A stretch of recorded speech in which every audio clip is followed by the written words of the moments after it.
let's begin. All right, baby. And now for my next number, I'd like to return to the classics. Perhaps the most famous classic. Le petit chaperon rouge. Il était une fois une petite fille de village, la plus jolie qu'on eût su voir. Sa mère en était folle, et sa mère grand plus folle encore. Cette bonne femme lui fit faire un petit chaperon rouge, qui lui essayait si bien que partout on l'appelait le petit chaperon rouge. Un jour, sa mère ayant cuit et fait des galettes, lui dit « Va voir comme se porte ta mère grand, car on m'a dit qu'elle était malade. Porte-lui une galette et ce petit pot de beurre. » Le petit chaperon rouge partit aussitôt pour aller chez sa mère grand, qui demeurait dans un autre village. En passant dans un bois, elle rencontra compère le loup, qui eut bien envie de la manger. Mais il n'osa, à cause de quelques bûcherons qui étaient dans la forêt. Il lui demanda où elle allait. La pauvre enfant, qui ne savait pas qu'il est dangereux de s'arrêter à écouter un loup, lui dit « Je vais voir ma mère grand et lui porter une galette, avec un petit pot de beurre que ma mère lui envoie. » « Demeure-t-elle loin ?» lui dit le loup. « Oh oui !» dit le petit chaperon rouge. « C'est par-delà le moulin que vous voyez tout là-bas, à la première maison du village. »« Eh bien, dit le loup, je veux l'aller voir moi aussi. Je m'y en vais par ce chemin ici, et toi par ce chemin-là, et nous verrons qui plutôt y sera. » Le loup se mit à courir de toute sa force par le chemin qui était le plus court, et la petite fille s'en alla par le chemin le plus long, s'amusant à cueillir des noisettes, à courir après des papillons, et à faire des bouquets des petites fleurs qu'elle rencontrait. Le loup ne fut pas longtemps arrivé à la maison de la mère grand. Il heurte. Toc toc. Qui est là?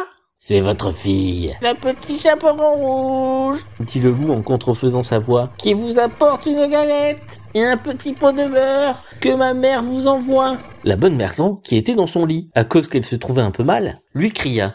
Tire la chevillette et la bobinette chéra. Le loup tire la chevillette et la porte s'ouvrit. Il se jeta sur la bonne femme et la dévora en moins de rien, car il y avait plus de 3 jours qu'il n'avait mangé.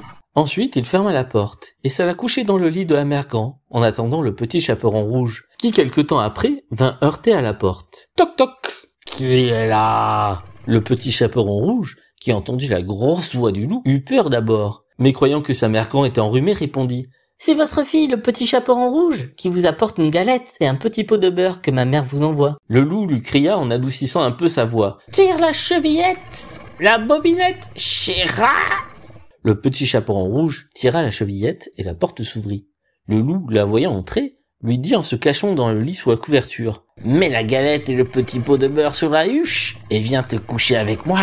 Le petit chaperon rouge se déshabille et va se mettre dans le lit, où elle fut bien étonnée de voir comment sa mère grand était faite en son déshabillé. Elle lui dit « Ma mère grand, que vous avez de grands bras ?»« C'est pour mieux t'embrasser, ma fille. »« Ma mère grand, que vous avez de grandes jambes ?»« C'est pour mieux courir, mon enfant. »« Ma mère grand, que vous avez de grandes oreilles ?»« C'est pour mieux écouter, mon enfant. »« Ma mère grand, que vous avez de grands yeux ?»« C'est pour mieux voir, mon enfant. »« Ma mère grand, que vous avez de grandes dents ?»« C'est pour mieux te manger. » Et en disant ces mots, le méchant loup se jeta sur le petit chaperon rouge et la mangea.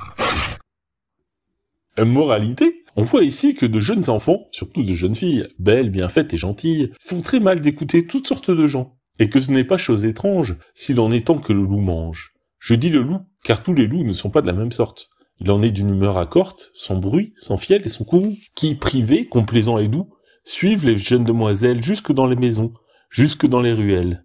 Mais, hélas, qui ne sait que ces loups doucereux, de tous les loups, sont les plus dangereux. Et le conte est bon.